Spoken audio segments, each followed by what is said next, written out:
Hello students, કેમ છો બધા? મજામાં? સારું. ચલો આગળ વધીએ. આપણે થોડાક શું કહેવા માંગે છે આપણા ટોપિકની અંદર સમજો સરખી રીતના. પ્રીવિયસલી તમને યાદ રહી ગયું, પ્રીવિયસલી ટોપિકની અંદર આપણે વાત કરી રહ્યા હતા જનીનિક અનિયમિતતાઓની. તેની વાત કરી રહ્યા હતા જનીનિક અનિયમિતતાઓ એટલે કે વિકૃતિ.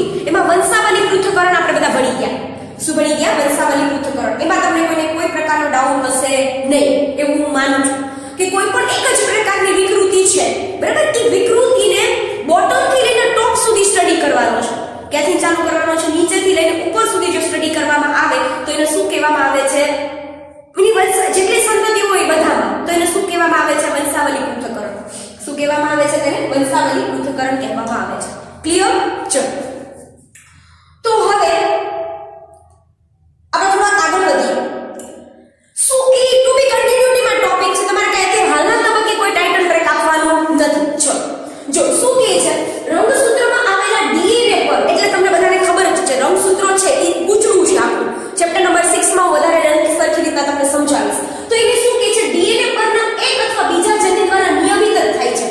રંગસૂત્રમાં આવેલા ડીએનએ, રંગસૂત્ર પરમાં આવેલા ડીએનએ પરના એક અથવા બીજા જનીન, એટલે એક્ચ્યુઅલી જો જનીન દ્વારા ડીએનએ બને, ડીએનએ દ્વારા રંગસૂત્ર બને, તો એ આખી જે રંગસૂત્રમાં જે ઇન્ફોર્મેશન છે એ ડીએનએ ના લીધે છે. ડીએનએ માં જે ઇન્ફોર્મેશન છે એ જનીન દ્વારા નિયંત્રિત છે. એટલે આખું સેન્ટેન્સ તમને સમજાઈ જશે. ડીએનએ આનુવંશિક માહિતીનું શું કરે છે? વાહક છે. જે ઇન્ફોર્મેશન જનીન પાસે છે, અલ્ટિમેટલી મેઇન હીરો ઈ જ છે, બરાબર? તો એ ઇન્ફોર્મેશન જે ડોમેન છે એ શું કરે છે? પાસ આઉટ કરશે, બરાબર? કોને? ડીએનએ. એના બધા ઘટકો ભેગા મળીને તો ડીએનએ બનાવવાનું છે. પહેલા સેન્ટેન્સમાં કઈ છે નહીં. અને તે કોઈ પણ પરિવર્તન વગર એક જ પેઢીમાંથી બીજી પેઢીમાં સ્થળાંતરિત થાય, એમાં કોઈ ચેન્જીસ ન કરી શકીએ. એટલે થાય તો એ વિકૃતિ કહેવાય. એક્ચ્યુઅલી તમને એ જગ્યાએ લઈ જાય. તમે નહીં ત્યારે કહેશો મેડમ તમે તો કાલે તો વાત કરી હતી કે એમાં ચેન્જીસ થાય. હા થાય, પણ જો એમાં કોઈ પ્રકારના ચેન્જીસ થયા છોકરાઓ, બરાબર, એક્ચ્યુઅલી એમાં ચેન્જીસ થવા જોઈએ નહીં. એક પેઢીમાંથી ડાયરેક્ટલી ક્યાં વહી જવું જોઈએ? બીજી પેઢીમાં જતું રહેવું જોઈએ, બરાબર છે? અને કોઈ પણ પરિવર્તન વગર એક પેઢીમાંથી બીજી પેઢીમાં સ્થળાંતરિત થાય છે. અને ક્યારેક પરિવર્તન અને રૂપાંતરણ પણ થતા રહેતા હોય છે. એવું કે છે પરિવર્તન થાય, રૂપાંતરણ પણ થાય, બરાબર? એ ટ્રાન્સફોર્મેશન કહેવાય. શું કહેવાય? ટ્રાન્સફોર્મેશન થાય. પણ અહીંયા જોજો, પરંતુ આ પ્રકારના પરિવર્તનને શું કહેવામાં આવે છે? વિકૃતિ. મેં ઓલરેડી તમને આ વસ્તુ સમજાવી કે એક્ચ્યુઅલી આમાં કોઈ પણ પ્રકારનો ફેરફાર થવો જોઈએ નહીં. પણ જો તેમ છતાં એવું થાય છે કે એના જે સિક્વન્સ છે એની ઇન્ફોર્મેશનમાં જો કોઈ પણ પ્રકારનો પ્રોબ્લેમ આવે છે, એમાં કોઈ પણ પ્રકારની આવી પરિવર્તન કે રૂપાંતરણ કે ટ્રાન્સફોર્મેશન થાય છે, તો એને શું કહેવામાં આવે છે સ્ટુડન્ટ્સ? વિકૃતિ કહેવામાં આવે છે. શું કહેવામાં આવે છે? વિકૃતિ. મનુષ્યના કેટલાક વિકાર એવા જોવા મળ્યા છે. વિકાર એટલે અલ્ટિમેટલી વિકૃતિ. આપણા બાયોલોજીકલી વર્ડ આવા અલગ અલગ યુઝ કર્યા છે, વિકાર અને એવા બધા, બરાબર? બાકી એમાં સેમ જ છે, એની અંદર બીજું કાંઈ એવું આવતું નથી. સમજાય છે? ચલો એ શું કહે છે કે આવી મનુષ્યમાં કેટલાક વિકારો પણ જોવા મળે છે. આવા કેવા વિકારો કે જેના શું કહે છે? જનીન પરિવર્તન થયું હોય, મીન્સ કે એના એકાદા ઘટકમાં કંઈક નિયંત્રિત કરતો એમાં કંઈક ફેરફાર થયો હોય, તો આવા વિકારો મનુષ્યમાં જોવા મળે છે. અને જેનો સંબંધ કોની હારે હશે? તમને સમજાવું છું. જેનો સંબંધ કોની હારે છે? જેનો સંબંધ છે રંગસૂત્ર પર અને એની ઉપર આવેલા જનીન ના થતો પરિવર્તન ઉપર. એક્ચ્યુઅલી જો એ જેવું છે ને એવું ને એવું ટ્રાન્સફોર્મેશન થયું હોત, એક પેઢીમાંથી બીજી પેઢીમાં થયું હોત, તો કઈ પ્રશ્ન હતો જ નહીં છોકરા, બરાબર છે? પરંતુ અહીંયા એવી વાત કરે છે જો આવો કોઈ પ્રકારની વિકૃતિ, વિકાર, ખામીઓ જોવા મળી તો એ રંગસૂત્ર અથવા જનીન પરિવર્તનમાં થાય છે. એટલે કે જનીનમાં બદલાવ આવશે. અને જનીન અનિયમિતતા છે, વાત કરી ને કે આવા વિકાર છે એ કાઈ રંગસૂત્રને રિલેટેડ હશે અને કાઈ જનીનને રિલેટેડ હશે. કોને રિલેટેડ હશે? રંગસૂત્રને રિલેટેડ હશે. અને કાસાને રિલેટેડ હશે? જનીનને રિલેટેડ હશે. તો માનો એવું કે છે જો જનીનિક અનિયમિતતાઓ છે, અલ્ટિમેટલી આની સાથે જ રિલેટેડ છે, બરાબર?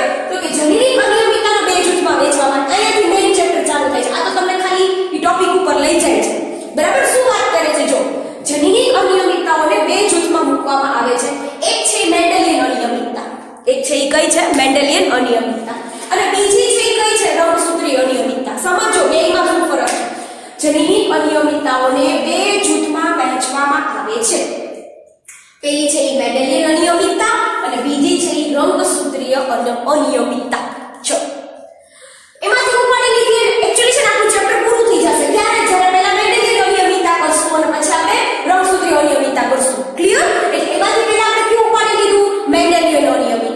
કઈ ઉપાડી લીધી? મેન્ડેલિયન અનિયમિતતા, જેમાં કોઈ જનીનમાં રૂપાંતર વિકૃતિ થાય છે. સમજજો છો સરખી રીતે. મેન્ડેલિયન અનિયમિતતામાં શું થશે? એના કોઈ એક જનીનમાં કે એમાં કા રૂપાંતરણ થાય છે અને કા એનામાં શું આવે છે? વિકૃતિ આવે છે. સમજાય છે? રૂપાંતરણ એટલે તમને સમજાઈ જવું જોઈએ કે ટ્રાન્સફોર્મેશન થાય છે, કઈક પ્રકારનું સ્થળાંતરણ જેવી ઘટના છે. તો કોઈ એકમાં જનીનમાં કે રૂપાંતરણ થાય, કોઈ એક જ જનીનની અંદર વાત કરે છે. રંગસૂત્રીયની વાત કરશે, રંગસૂત્રીય ખામી, તો એ આખા રંગસૂત્રની પેર કા ટોટલ નંબર ઓફ રંગસૂત્રમાં ફેરફાર કરશે. બરાબર? એટલે કોઈ એક જનીનમાં વિકૃતિ આવી જાય, આખા રંગસૂત્ર ઉપર નહીં. મેન્ડેલિયનની વાત આવે તો ખાસ યાદ રાખજો કે આખામાં નહીં, માત્ર એક જ જનીનમાં કોઈ પ્રકારની ખામી, વિકૃતિ, વિકાર આવી જાય તો એ રિલેટ કરતો હોય કોની સાથે? મેન્ડેલિયન અનિયમિતતા સાથે. કોની સાથે રિલેટ કરતો હશે? મેન્ડેલિયન અનિયમિતતા સાથે. ક્લિયર? ચલો. અને આવી એક જ ક્રિયાવિધિ દ્વારા સંતતિમાં ઉતરે. ચલો, તમે કહેશો મેડમ કાઈ વાંધો નહીં, એક પેઢીને માનો આ છે, મેં ફીલ કરેલું છે, તમને મેં શીખવાડ્યું છે સ્ક્વેર ઇઝ ફોર નર, તો એની અંદર હું ભરેલું નાખું છું આવું, તો એનો મતલબ શું ઇન્ડિકેટ કરે છે કે એનામાં શું છે? વિકૃતિ છે, કોઈ પણ પ્રકારની ખામી છે. તો આ આટલા પૂરતી સીમિત નથી. જ્યારે પ્રજનન કરીને નવી સંતતિ આપશે, તમને નવી સંતતિને આ રીતના શીખવાડી છે. જ્યારે નવી સંતતિ આપશે ત્યારે એ સંતતિમાં પણ હંમેશા યાદ રાખજો શું થાય છે? એ વિકૃતિ ઉતરી આવે છે. એટલા માટે જેને આનુવંશિકતાને કીધી મીન્સ કે આનુવંશિકતાને રિલેટેડ ટોપિક ઉપર જણાવ્યું કે એ શું થાય છે? જેમ તેમાં તો છે જ, પણ પાછું પેઢી દર પેઢી ચેન્જીસ ન થવા જોઈએ, એઝ ઇટ ઇઝ રહેવું જોઈએ. પણ જો વિકૃતિ માનો કે એકાદી પેઢીમાં આવી ગઈ તો એ વિકૃતિ પછીની આવનાર પેઢીમાં પણ શું કરશે? ટ્રાન્સફર કરશે. શું કરશે? તેની આવનાર પેઢીમાં પણ ટ્રાન્સફર કરે છે. મેન્ડેલિયન અનિયમિતતાઓની આનુવંશિકતાના ઉદાહરણને કોઈ કુટુંબ વંશાવલી પૃથ્થકરણ દ્વારા સમજી શકાય છે. હવે મેં તમને કીધું ને કે આપણે ટોપિક કયો છે? મેન્ડેલિયન અનિયમિતતા. કેવી હોય, ક્યારે થાય, કેમાં થઈ હતી, શું થાય છે, અથવા કોઈ એવા એક્ઝામ્પલ છે ખરા? તો માનો કે તમારે મેન્ડેલિયન અનિયમિતતાઓ છોકરાઓ સ્ટડી કરવો હોય, મેન્ડેલિયન અનિયમિતતાઓ તમારે સ્ટડી કરવો હોય તો તમને એવું કહે છે કે એના માટે તમારે આનુવંશિકતા માટેના ઉદાહરણો છે ઈ લઈ. પણ ઉદાહરણો કોના લેવાના? કુટુંબ વંશાવલી. તમે એક આખું કુટુંબ ધારી લ્યો, બરાબર છે? માનો કે 6 ફિંગર છે, કોઈ પણ ડિસીઝ લઈ લો, કોઈ પણ ડિસીઝ, સમજાય છે? એનું તમે આખું પેડિગ્રી બનાવશો ત્યારે તમે આરામથી મેન્ડેલિયન અનિયમિતતા છે, આનુવંશિકતાના આધારે તમે શું કરી શકો છો? સમજાવી શકો છો. આટલા બધા ટોપિકની અંદર આ બધામાંથી કદાચ નાનો એવો કોઈ એમસીક્યુ આવી શકે, પણ મેં તમને એના રિલેટેડ ક્યાં ડિસીઝ છે, બરાબર, જે મેન્ડેલિયન અનિયમિતતા સાથે બિલોંગ કરે છે, એ સૌથી મહત્વનો પોઈન્ટ છે. ચલો, પહેલા આવે છે જે આનુવંશિકતાને લાગુ પડે હિમોફિલિયા. પેલું ક્યુ આવે છે? હિમોફિલિયા. હિમોફિલિયા છે ને છોકરા, ઈ કોની સાથે રિલેટેડ છે? એક તો તમે સમજો આ બધા ડિસીઝ છે કે ના મેન્ડેલિયન આનુવંશિકતા માટેના છે. સમજો, તમને આવો કોઈ પ્રશ્ન પૂછાઈ શકે એના ઉપરથી. ઘણી વખત ડિસીઝ સાંભળતા હોય પણ એના ટાઇટલ ટ્રેકમાં પ્રોબ્લેમ થાય, તો એવું ન થાય એનું ધ્યાન રાખજો કે મેન્ડેલિયન આનુવંશિકતા છે એમાં પેલું કોણ આવે? હિમોફિલિયા. કોણ આવે છે? હિમોફિલિયા. શું થાય છે હિમોફિલિયાની અંદર? રુધિર ગંઠાવાની જે પ્રક્રિયા છે ને એમાં પ્રોબ્લેમ થશે. જેમ કે મીન્સ એમ આપણે કેમ બ્લીડિંગ થતું હોય, કોઈ જગ્યાએ આપણે ઘા વાગ્યો હોય તો તરત ત્યાંથી પછી થોડાક ટાઈમ પછી બ્લડ આવતું બંધ થઈ જાય, પણ એના માટેના ચોક્કસ કારકો હોય, બરાબર છે? એ કારકોનો અભાવ થઈ જશે આ ડિસીઝની અંદર. એ જે ફેક્ટર રિસ્પોન્સિબલ હોય for the behind the blood clotting, બરાબર, એની અંદર કંઈક ખામી આવશે, એના લીધે વાત કરે છે ડિસીઝ થશે હિમોફિલિયા. Cystic fibrosis. શું છે સિસ્ટિક ફાઇબ્રોસિસ? એકચ્યુઅલી ઈ રિલેટ કરે છે કંઈક, તમે ગોઠજો મને શું કામ કહું? ચલો, સિસ્ટિક ફાઇબ્રોસિસ તમારા માટે ક્વેશ્ચન માર્ક. ચલો, sickle cell anaemia. Sickle cell એનિમિયામાં શું થાય છે કે તમારા જે આરબીસીસ હોય ને, ઇરિથ્રોસાઇટ્સ, રક્તકણ, એ હંમેશા છે ને દાંતડા આકારના થઈ છે.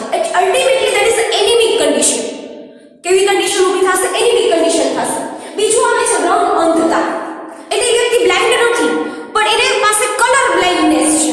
એટલે કે ખાસ કરીને તમે આ વ્યક્તિ ગ્રીન અને રેડ કલરની, રેડ ગ્રીન કલર બ્લાઇન્ડનેસ હોય, બરાબર, લાલ લીલી રંગ અંધતા હોય, યાદ રાખજો. તો એ વ્યક્તિ હોય ને, he can't able to distinguish or identify this red and green colour. અને ઘણા બધા, હું મારી ખુદ એના ભાઈને છે કલર બ્લાઇન્ડનેસ, બરાબર. Is very very clever. But જ્યારે કોઈ ગવર્મેન્ટ એક્ઝામ તમે લોકો રેલવેની બધી એક્ઝામ્સ આપો ત્યારે તમારી કઈ ટેસ્ટ ત્યાં પરફોર્મ કરાવતા હોય, રંગ બધા ચેક કરાવતા હોય. ઇઝ વેરી ઇમ્પોર્ટન્ટ કે કલર ડિસ્ટિંગ્વિશ તમે કરી શકતા હોવા જોઈએ. But is related with that haemophilic Mendelian આનુવંશિકતાના જે અનિયમિતતાઓ છે એના રિલેટેડ કરે છે. બીજી વાત કરી છે ફિનાલકીટોનુરિયા. તો એ પણ એક ચયાપચય ખામી છે, જન્મજાત ચયાપચય ખામી છે. કઈ? ફિનાલકીટોનુરિયા. પછી આવે છે થેલેસેમિયા. પછી કોણ આવે છે? થેલેસેમિયા. તો થેલેસેમિયાની અંદર પણ તમને ખબર છે કે વ્યક્તિ બહુ જાજુ જીવવાનો નથી, બરાબર. એની વાત ડિટેલમાં કરશું કે વ્યક્તિને જે બ્લડ બનવું જોઈએ પ્રોપરલી એ જ બનતું નથી, બરાબર. આવા વ્યક્તિ છે કોઈ બહારના બીજા વ્યક્તિના બ્લડ ઉપર શું કરતા હોય છે? જીવતા હોય છે. સો આ બધી જ અનિયમિતતાઓ છે એ કોની સાથે રિલેટ કરે છે? મેન્ડેલિયન અનિયમિતતાઓ છે. એમાંથી ડિટેલમાં આપણે જેટલી આપી છે એટલો સ્ટડી આપણે ચોક્કસપણે કરશું. ખાસ કરીને સમજો, ઉપરમાં તમને એવું કહે છે કે રંગસૂત્રો પર ડીએનએ હોય, ડીએનએ ઉપર જનીન હોય અને કોઈ પણ પ્રકારની માહિતી એનું નિયંત્રણ હંમેશા જનીન જ કરતા હોય. પણ આ જે માહિતી છે ડીએનએ હશે આનુવંશિક વાહક છે, આનુવંશિકતા માટેનો વાહક છે, જે કોઈ પણ પ્રકારના ફેરફાર વગર એક પેઢીમાંથી બીજી પેઢીમાં માહિતી લઈ જાય છે, મીન્સ કે પહોંચાડે છે. પરંતુ માનો કે કોઈ કારણસર એમાં રૂપાંતરણ આવ્યું કે કોઈ પણ પ્રકારની ખામીઓ ઉત્પન્ન થઈ તો એ આવું થતું નથી. અનેક પ્રકારની વિકાર ઉત્પન્ન થાય, વિકૃતિ કહેવામાં આવે છે. મેં મેન્શન કર્યું છે ક્યાંક પરિવર્તન આવે કે રૂપાંતરણ આવે, અને આનું પરિવર્તન કહેવાય વિકૃતિ. અને આ વિકૃતિ છે રંગસૂત્ર આધારિત કે જનીનિક પરિવર્તન હશે. જનીનિક અનિયમિતતાઓને આપણે બે ભાગમાં વહેંચી દીધી: મેન્ડેલિયન અનિયમિતતા, રંગસૂત્રીય અનિયમિતતા. પહેલી ઉપાડી લીધી મેન્ડેલિયન અનિયમિતતા. એની તો બધી કથા વાત કરી, પણ મેં તમારા આટલા ડિઝીઝ યાદ રાખવાના છે. ક્લિયર છોકરાઓ? સાચો. તો આપણે પહેલો ડિઝીઝ ચાલુ કરી દઈએ હવે.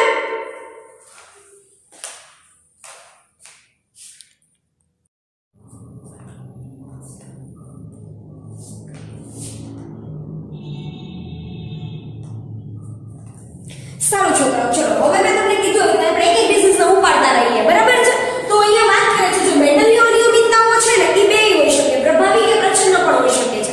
મેન્ડલની કેવી હોઈ શકે છે? પ્રભાવી અથવા પ્રચ્છન્ન. કેમ કે આનુવંશિકતામાં તમને ખબર જ છે એની ઇમ્પોર્ટન્ટ બહુ આપ્યું, કોને? પ્રભાવી અને પ્રચ્છન્ન. એટલા માટે વાત કરે છે કે પ્રભાવી પ્રચ્છન્ન હોઈ શકે છે.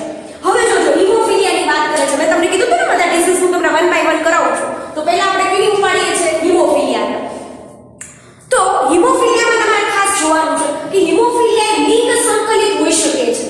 એટલે કે ઈ કીધું ને રંગસૂત્ર આધારિત છે, બરાબર. એટલે રંગસૂત્રી અનિયમિતતા નથી કહેતી, પણ છે તે જનીન છે તો રંગસૂત્ર ઉપર જ આવેલા છે.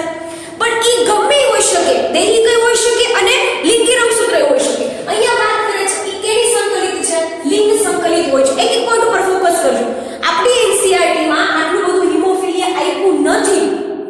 આપણી એનસીઆરટીમાં આટલું બધું હિમોફિલિયા આપ્યું નથી, એટલે થોડું ધ્યાન રાખજો. વ્યવસ્થિત રીતે તમારે આને થોડુંક મહત્વ આપવાનું છે. ચલો, તો આ એક પ્રકારનો કેવો ડિઝીઝ થઈ ગયો? એક લિંગ સંકલિત છે તો ખબર પડી ગયું. એમાંય વાત કરે છે લિંગ સંકલિત, પણ એમાંય કયો તો કે એક્સ સંલગ્ન પ્રચ્છન્ન લક્ષણ માતામાંથી તેના સંતતિમાં ઉતરી આવે છે. એક્સ સંકલિત પ્રચ્છન્ન લક્ષણ. એક્ચ્યુઅલી પ્રચ્છન્ન લક્ષણ છે અહીંયા શું થયું? એક્સપ્રેસ થયું. કેમાંથી? તો કે માતામાંથી, એટલે કે વાહક માતામાંથી. હવે જો વાહક કોને કહેવાય? તમારી ટર્મિનોલોજી યાદ રાખવાની છે. એક્ચ્યુઅલી છે ને કદાચ તમને આ રિલેટેડ કોઈ એમસીક્યુ આવે તો ધ્યાન રાખજો. આમ હોય કે પછી આમ હોય, અડધું ભરેલું હોય ને આમ, તો આનો મતલબ તમારે વાહક કાઢવાનો છે. સો તો વાહકનો મતલબ શું કાઢશો અહીંયા? તો કે શું એને ડિઝીઝ નથી અથવા શું એને ડિઝીઝ છે? તો બંનેમાં સ્થિતિ એવી છે કે આને ડિઝીઝ નથી, એને ડિઝીઝ નથી. વાહકનો મતલબ એવો કાઢજો ઈ લોકોને ડિઝીઝ નથી, બટ એની પાસેના કારકો છે ડિઝીઝ માટેના જે અત્યારે અનએક્સપ્રેસ છે. બટ આવા કોઈ વ્યક્તિ છે ઈ કોઈ એની આવનાર સંતતિની અંદર ઈ રોગ ઉત્પન્ન કરી શકે છે. તો જે રોગ ઉત્પન્ન કરી શકવાની ક્ષમતા ધરાવતું હોય એને શું કહેવામાં આવે છે? વાહક. વાહકની ટર્મિનોલોજી ક્લિયર રાખજો. એક એને શું કહેવામાં આવે છે સ્ટુડન્ટ્સ? વાહક કહેવામાં આવે છે. ક્લિયર?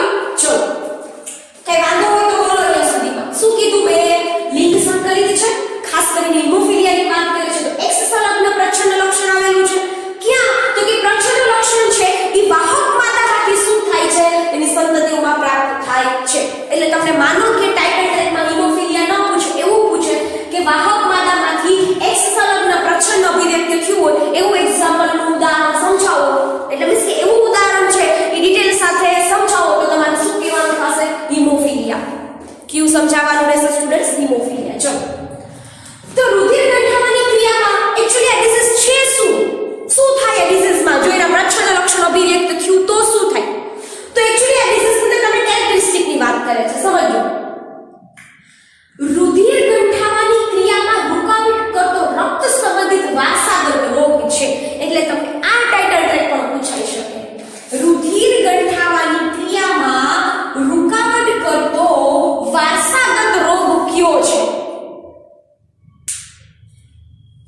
રુધિર ગંઠાવાની ક્રિયામાં રૂકાવટ કરતો હોય એવો વારસાગત રોગ કયો છે? બરાબર. અને એ પણ બ્લડ રિલેટેડ. કેના રિલેટેડ છે? ડિઝીઝ બ્લડ રિલેટેડ છે. તો રક્ત સંબંધી રોગ છે તો એ કયો આવશે? હિમોફિલિયા. એટલે તમને હિમોફિલિયામાં એક વસ્તુ તો ખબર પડી ગઈ છોકરાઓ, શું કે આમાં બ્લડ ક્લોટિંગ થતું નથી અથવા બ્લડ ક્લોટિંગ થતા વાર લાગે છે એની વાત કરે છે, રૂકાવટ કરે છે, અવરોધો ઊભા કરે છે. કેવી રીતના થાય અથવા એના માટે શું છે? આ ડિઝીઝની અંદર કોણ આવેલું હોય છે કે જેનું પ્રચ્છન્ન થયું? ઓકે, તો જો રુધિરમાં રહેલું એન્ટી હિમોફિલિક ગ્લોબ્યુલિન, એક્ચ્યુઅલી તમે લોકો રુધિર ગંઠાવા માટેના જે કારકો છે ને એમાં જાજો, એની અંદર એક કારક હશે હિમોફિલિક એન્ટી હિમોફિલિક ગ્લોબ્યુલિન. આ કારક છે ને છોકરાઓ હોય ને તો રુધિર ક્લોટ થાય, એટલે કે બ્લડ ક્લોટ થાય. આ કારક છે ઈ હશે તો આ જનીન છે બરાબર, એના દ્વારા નિર્માણ પામતો ચોક્કસ પ્રકારનું પ્રોટીન જ છે, અલ્ટિમેટલી કારક છે. આ કારક જો એક્સપ્રેસ થાય તો રુધિર ગંઠાય, પણ આની ગેરહાજરી હોય ત્યારે શું થાય છે? આ રોગ થાય છે. એટલે આની ગેરહાજરી ક્યારે થાય? કે જો આના માટે જવાબદાર જનીન ગેરહાજર હોય ત્યારે. એન્ટી હિમોફિલિક ગ્લોબ્યુલિન છે એ ક્યારે ન બને કે એના માટે જવાબદાર જનીન છે એ તો છે નહીં, ત્યારે નહીં બને. ક્લિયર? તો આટલી વસ્તુ મગજમાં રાખજો. હવે તમને એની વાત કરે છે સ્ટુડન્ટ્સ કે જેના જનીનો X રંગસૂત્ર ઉપર સ્થિત છે. કોના જનીનો? કોના જનીનો? તો કે એન્ટી હિમોફિલિક ગ્લોબ્યુલિન છે એના જે જનીનો છે એ કોની ઉપર આવેલા છે? X રંગસૂત્ર ઉપર આવેલા છે. એની ઉપર આવેલા છે? X રંગસૂત્ર ઉપર આવેલા છે.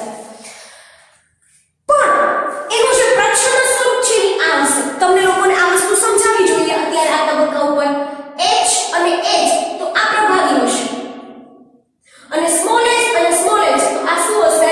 પ્રચ્છન્ન હશે. કઈ સ્થિતિનું નિર્માણ કરે છે? પ્રચ્છન્ન. તો સમજો X રંગસૂત્ર ઉપર જ આ બંને જનીનો આવેલા છે, લિંગી રંગસૂત્ર ઉપર આવેલા છે. અને એમાં વાત કરે છે કે જ્યારે એના કઈ સંજ્ઞાથી દર્શાવાય છે? સ્મોલ h, જેના લીધે આ રોગ થાય છે. એકચ્યુઅલી એ કીધું છે પ્રચ્છન્ન લક્ષણના લીધે. કેના લીધે કીધું છે? પ્રચ્છન્ન લક્ષણના લીધે કીધું છે, જેના લીધે શું થાય છે? આ રોગ થાય છે. સમજાય છે? ચલો હવે શું કહે છે? સામાન્ય સ્થિતિ હોત કે સામાન્ય સ્થિતિ આ જનીન આવ્યું હોત, પછી આ કારક ઉત્પન્ન કર્યું હોત, રુધિર ગંઠાતું હોત, તો એના માટે જવાબદાર કોણ હતો? જનીન H. પણ જનીન H પ્રભાવી છે. H ખાલી ન હોય, H હોય બરાબર, એ પ્રભાવી છે, પણ એક્સપ્રેસ થાત તો કઈ વાંધો જ નથી. પણ એક્સપ્રેસ ન થયું અને એના બદલે પ્રચ્છન્ન જનીન છે એ એક્સપ્રેસ થયું, એનો મતલબ કે એમાં કોઈ ખામી ઉત્પન્ન થઈ આમાં, બરાબર છે. તો એ જનીન એક્સપ્રેસ નથી થતું, એના લીધે એન્ટી હિમોફિલિક ગ્લોબ્યુલિન પણ બનતું નથી. સમજાય છે કે નથી સમજાતું? એના લીધે એન્ટી હિમોફિલિક ગ્લોબ્યુલિન પણ બનતું નથી. અને એટલા માટે તો કીધું કે આ જે છે એ કેના રિલેટેડ ડિઝીઝ છે? H અને H, સ્મોલ h અને સ્મોલ h. ચલો આવા કોઈ એક્ઝામ્પલ ખરા કે જેને આવો ડિઝીઝ થયો હોય? એવા કોઈ એક્ઝામ્પલ ખરા? બરાબર. તો તમને લોકોને વાત કરે છે રાણી વિક્ટોરિયાની ફેમિલી. તમે લોકો આ તો બધી વખત સમાજ વિદ્યા ભણ્યા છો ને તમારે એવું હતું કે રાણી વિક્ટોરિયા આવી 1 ને 2 ને 3 ને એવા ઘણા બધા આવતા હતા તમારે. તો કે રાણી વિક્ટોરિયાની ફેમિલીની જે વંશાવલી છે, રાણી વિક્ટોરિયાની ફેમિલીની જે આખી વંશાવલી તમે પૃથ્થકરણ કરો, બરાબર છે, તો તમને કહેશે કે એની અંદર તમને ઘણા બધા લોકો હે ને એના સંતાનો એ તમને આ હિમોફિલિક ડિઝીઝ થી શું થતા હતા? મીન્સ કે એને આ ડિઝીઝ હતો, હિમોફિલિક ડિઝીઝ હતો. કોની? તમને આ પ્રશ્ન પૂછાશો રાણી વિક્ટોરિયાની ફેમિલી. કારણ પૂછે છે કે કેમ આવું ભાઈ? કેમ કે રાણી વિક્ટોરિયા એના શું હતા? વાહક હતા. સમજાય છે? રાણી વિક્ટોરિયાના શું હતા? વાહક હતા. Clear students? કે આમાં તમને કોઈ પ્રકારનો વાંધો છે? એક વખત ફટાફટ જોઈ લો.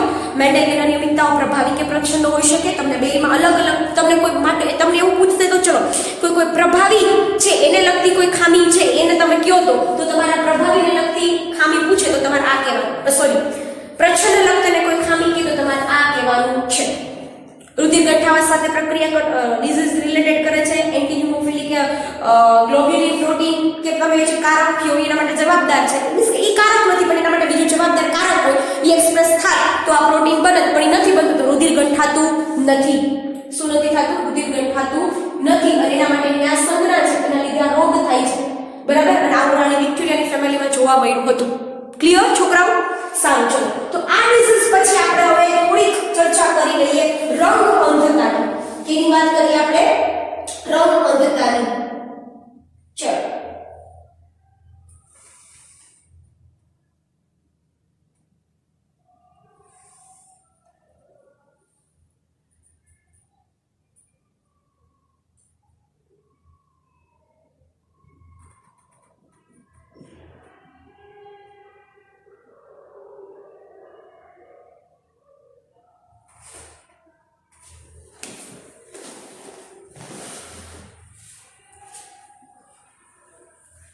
મેં વાત કરી છે ઘણા બધા ડિઝીઝ છે, એમાં સેકન્ડરી મેન્ડેલિયન ખામી કે અનિયમિતતા તમારે જોવી હોય તો એ કઈ છે?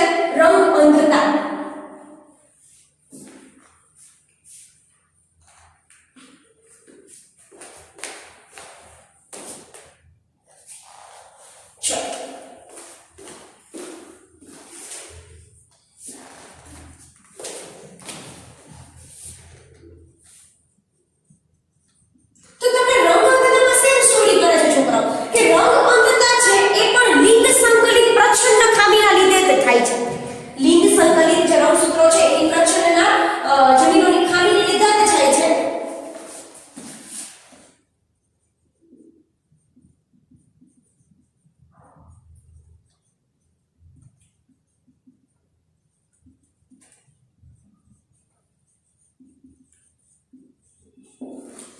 સમજાયું? હવે તમને પ્રશ્ન એ થાય બેટા ઓલામાં તો સમજાણું કે રુધિર ગંઠાવાની પ્રક્રિયા નહોતી થતી, રૂકાવટ આવતી હતી, તો આમાં શું થાય છે? મેં તમને ઓલરેડી થોડીક એવી હિન્ટ આપી હતી બરાબર કે કલર આઇડેન્ટિફિકેશનમાં એમાં શું થાય છે? પ્રોબ્લેમ થાય છે. જે લાલ અથવા લીલા રંગના આંખના જે શંકુ કોષો હોય એને રિલેટેડ ખામી છે.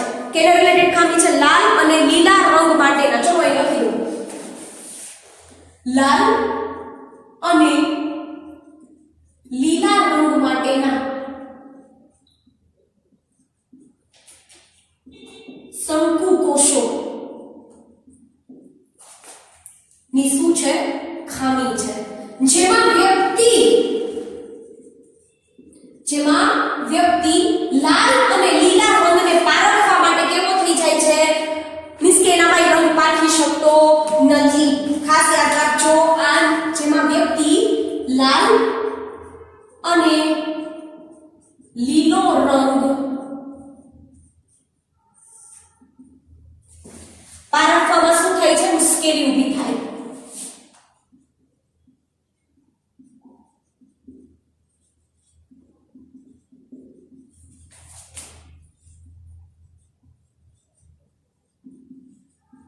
સમજાય છે છોકરાઓ? મગજમાં એકદમ મસ્ત રીતે ક્લિક કરીને રાખજો કે આ પણ એક લિંગ સંકલિત પ્રચ્છન્ન ડિઝીઝ છે. તમને ઘણી પૂછે કે લિંગ સંકલિત પ્રચ્છન્ન જનીની ખામી હોય એનું લિસ્ટ બનાવી અને એકાદાનું વર્ણન કરો, ત્યારે યાદ રાખજો લાલ અને લીલા રંગના શંકુ કોષોની આ એક પ્રકારની શું છે? ખામી. પાછો પ્રશ્ન થાય મેડમ આ શંકુ કોષો શું છે?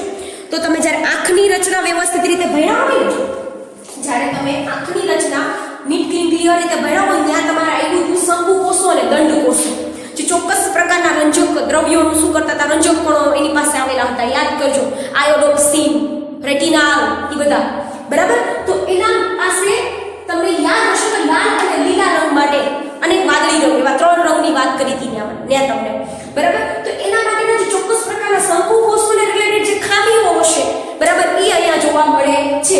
અને આવી ખામીવાળા વ્યક્તિ જેમાં થાય છે શું? મેઇનલી આવા વ્યક્તિ જે છે જેની અંદર એને થાય છે શું? તો કે લાલ અને લીલો રંગ પારખવામાં શું થાય? ઉત્પન્ન થાય છે મુશ્કેલી ઉત્પન્ન થાય છે. ક્લિયર? ચલો હજી થોડીક વાત કરીએ આપણે લાંબી. તો ખાસ કરીને આ જે ડિઝીઝ છે ને એ પુરુષમાં વધારે જોવા મળે. આ ખામી પુરુષમાં વધુ જોવા મળે છે. આ જે ખામી છે પુરુષમાં શું છે? વધુ જોવા મળે છે. ખાસ કરીને તમને કહી દઉં તો 8% જેટલા પુરુષમાં, જ્યારે માત્ર 0.4% જેટલી જ સ્ત્રીમાં આ રોગ થવાની સંભાવનાઓ છે.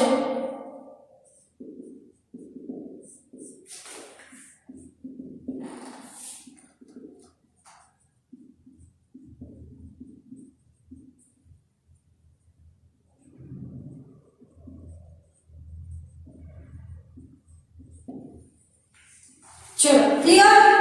આ વસ્તુ ક્યાંક તમને ખૂણે ખાંચ કે પૂછાઈ જાય તો તમને આવડતી હોવી જોઈએ. ચલો હવે તમને શું કહે છે કે એના માટેના જે જનીનો છે એ વ્યક્તિગત જે કેવા હોવા જોઈએ તો તમને જો સામાન્ય સ્થિતિમાં એના માટે સી આવે. અહીંયા જે છે ને સી છે. સામાન્ય સ્થિતિ ક્યારે હશે તો સામાન્ય સ્થિતિ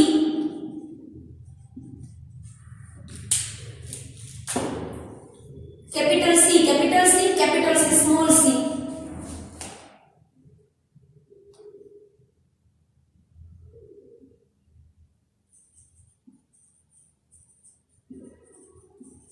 પ્રભાવીપણાનું જે હશે તેના સામાન્ય સ્થિતિ છે કેપિટલ સી સ્મોલ સી. બરાબર છે. પરંતુ રંગઅંધતા એક રંગસૂત્ર પર આવેલા હોય છે. રંગઅંધતાના જે ઈ લખવાની જરૂર છે લખી દો. ચલો રંગઅંધતા માટેના આવા જનીનો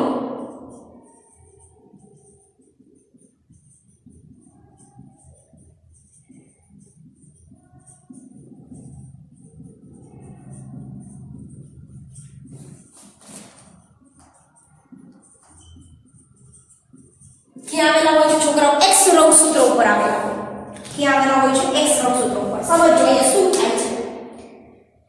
પરંતુ તે Y રંગસૂત્ર ઉપર ગેરહાજર હોય. એક રંગસૂત્ર ઉપર આવેલા હોય પરંતુ તે Y રંગસૂત્ર ઉપર જોવા મળતા નથી. લખી દો અહીંયા. પરંતુ તે Y રંગસૂત્ર પર જોવા મળતા નથી. ક્લિયર? ચલો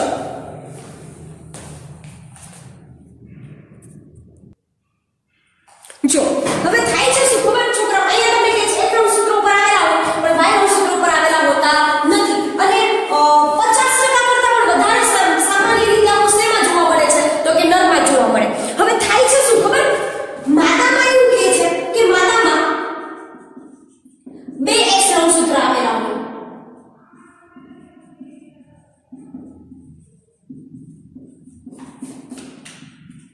શું કહે છે? માદામાં બે X રંગસૂત્રો આવેલા હોય છે. આટલી તો તમને બધાને ખ્યાલ છે. હવે થાય છે શું ખબર? જ્યારે માનો કે છે જ્યારે માદામાં પ્રભાવી જનીનો દ્વારા તેની અભિવ્યક્તિને હંમેશા દબાવી દેવામાં આવે.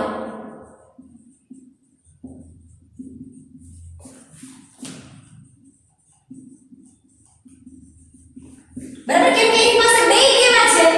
જો શું કહે છે? X અને Y. તો X ઉપર છે એના જનીનો આવા નોર્મલ જનીનો આવેલા છે પણ અહીંયા બે X અને X છે. તો જ્યારે આવું આ તો બે X અને X છે તો બે પ્રભાવીપણું થયું. તો આની અંદર કોમનલી સામાન્ય સ્થિતિ જોવા મળશે. પણ મોટે ભાગે શું થાય એટલે કે છે કે જ્યારે આવું પ્રભાવીપણું માતા હશે ત્યારે એની અભિવ્યક્તિને કોને દબાવી દે છે? જ્યારે આવા પ્રચ્છન્ન જનીનોની અભિવ્યક્તિને શું કરી દે? ઈ દબાવી દે. બરાબર છે. પરંતુ જ્યારે એટલે માટે કહે છે કે સ્ત્રીમાં તે સામાન્ય રીતે ખૂબ ઓછો જોવા મળે, ભાગ્યે જોવા મળે. એટલા માટે તે સ્ત્રીમાં ભાગ્યે જ જોવા મળે.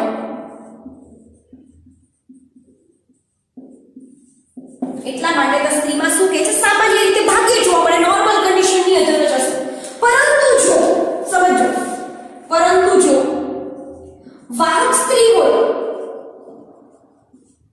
અને રંગઅંધ ન હોય, આ બે પર ફોકસ કરજો. વાહક કોણ છે? સ્ત્રી. એને ખુદને નથી, એને ખુદને એ સામાન્ય દ્રષ્ટિવાળી જ વ્યક્તિ છે. બરાબર? એટલે કે ઈ વાહક સ્ત્રી છે અને રંગઅંધ પુરુષ ના સંતતિ એ પુત્ર હોય કે પુત્રી. અહીંયા હું વાત જ નથી કરતી સંતતિમાં કે બે મોટે ભાગે વાત કરીએ સ્ત્રીમાં ન જોવા મળે. પરંતુ જ્યારે આવું થાય કે વાહક સ્ત્રી હોય અને પુરુષ રંગઅંધ હોય ત્યારે આવી સંતતિ એ કેવી થઈ જાય છે? તો આવી સંતતિ એ રંગઅંધ જ બને છે. આવી સંતતિ કેવી બને છે ભાઈ? રંગઅંધ જ. ક્લિયર છોકરાઓ? આમાં કોઈને કઈ વાંધો હોય તો બોલો. ચલો છે ને ઈઝી. બટ આ વાત થઈ ગઈ કેની મેં વાત કરી તમને? રંગઅંધતાની. કેની વાત થઈ ગઈ આપણી? આખી રંગઅંધતાની. ચલો એક વખત ફટાફટ